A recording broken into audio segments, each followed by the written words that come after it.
Assalamualaikum warahmatullahi wabarakatuh. Perkenalkan, nama saya Haryani dengan NIM A1A1222091 dari kelompok 1. Pada kesempatan kali ini, saya akan melanjutkan pembahasan materi sebelumnya yang mengangkat topik dampak diversi perdagangan dari Persekutuan Pabean.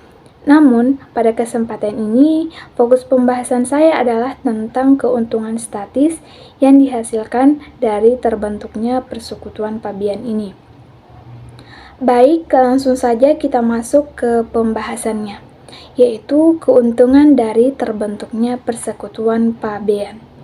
Custom Union atau Persekutuan Pabean adalah bentuk kerjasama ekonomi antar negara di mana negara-negara yang tergabung sepakat untuk menghilangkan hambatan tarif atau biaya masuk di antara mereka dan menetapkan tarif eksternal yang seragam terhadap negara-negara non-anggota.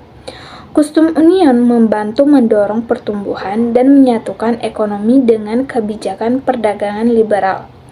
Keuntungan dari terbentuknya Custom Unions atau Persekutuan Pabean ada dua, yaitu keuntungan statis dan keuntungan dinamis.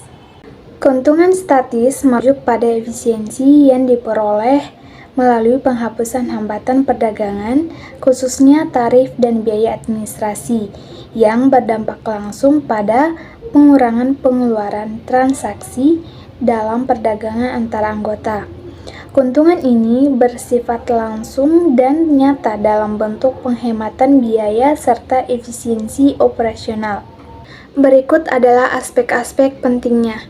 Yang pertama yaitu penghapusan biaya administrasi perdagangan. Dalam sistem sebelum terbentuknya Persekutuan Pabean ini, setiap negara anggota harus menangani administrasi bea cukai di perbatasan. Proses ini mencakup penilaian dokumen impor maupun ekspor. Setiap barang yang masuk atau keluar harus diperiksa secara rinci yang memakan waktu dan biaya. Kemudian pengusaha harus membayar biaya masuk sesuai dengan peraturan masing-masing negara. Kemudian melibatkan biaya tenaga kerja dan infrastruktur untuk memastikan tidak adanya pelanggaran dalam perbatasan perdagangan. Ketika Persekutuan Pabean dibentuk, semua hambatan ini dihapuskan sehingga biaya administratif yang harus ditanggung oleh pemerintah dan pelaku usaha turun drastis. Proses perdagangan menjadi lebih cepat dan efisien. Pelaku usaha dapat mengalokasikan sumber daya mereka untuk kegiatan yang lebih produktif. Kemudian yang kedua yaitu efisiensi operasional di perbatasan. Sebelum adanya Persekutuan Pabean, negara anggota harus memelihara fasilitas perbatasan seperti pos pemeriksaan, patroli untuk mengawasi penyelundupan, serta sistem pencatatan dan pelaporan yang rumit. Dengan dihapusnya perbatasan dalam Persekutuan Pabean ini, biaya tenaga kerja untuk pegawai bea cukai berkurang secara signifikan. Biaya pemeliharaan infrastruktur perbatasan menjadi nol. Tidak ada lagi kebutuhan untuk patroli di perbatasan terkait perdagangan barang. Dan yang ketiga yaitu efek skala dalam pengolahan administrasi perdagangan. Penghapusan tarif dan hambatan non-tarif memungkinkan integrasi sistem administratif di antara negara anggota sehingga menciptakan skala ekonomi, sistem pencatatan terpusat yang lebih sederhana dan hemat biaya, dan pelaku usaha dapat menghindari pengeluaran tambahan yang biasanya diperlukan untuk menyesuaikan diri dengan peraturan bea cukai di berbagai negara. Dan yang keempat ada harga barang yang lebih rendah.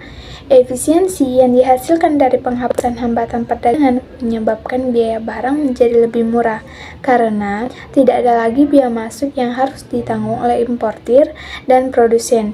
Biaya pengiriman antar negara pun menjadi menurun. Pengurangan biaya ini sering diteruskan kepada konsumen dalam bentuk harga barang yang lebih rendah, sehingga meningkatkan daya beli masyarakat dan mendorong pertumbuhan ekonomi. Dan yang terakhir yaitu stabilitas dan kepastian perdagangan antar anggota. Keuntungan lain yang bersifat statis adalah terciptanya lingkungan perdagangan yang lebih stabil di antara anggota.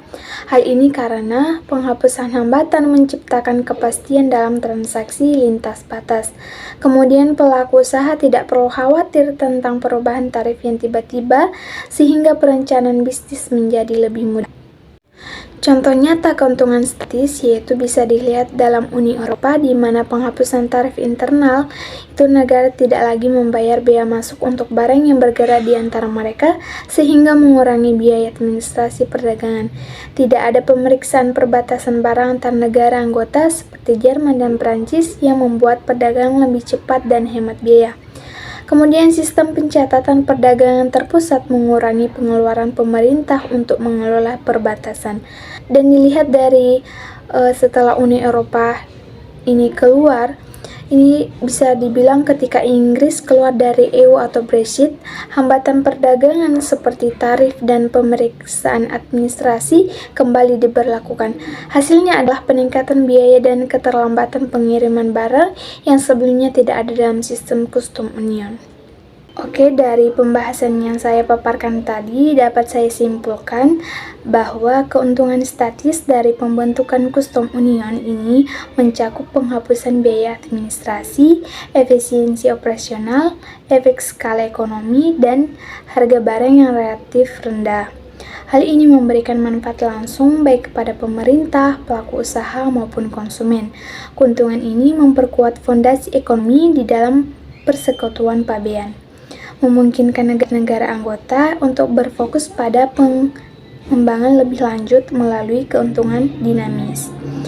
Demikian pemaparan saya mengenai keuntungan dari terbentuknya persekutuan pabean yang mencakup manfaat besar seperti penghapusan biaya administratif, efisiensi operasional, sehingga harga barang yang lebih terjangkau.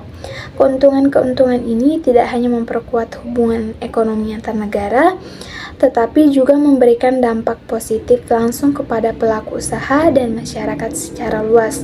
Semoga materi yang saya sampaikan ini dapat memberikan pemahaman baru dan bermanfaat. Sekian dari saya. Wassalamualaikum warahmatullahi wabarakatuh.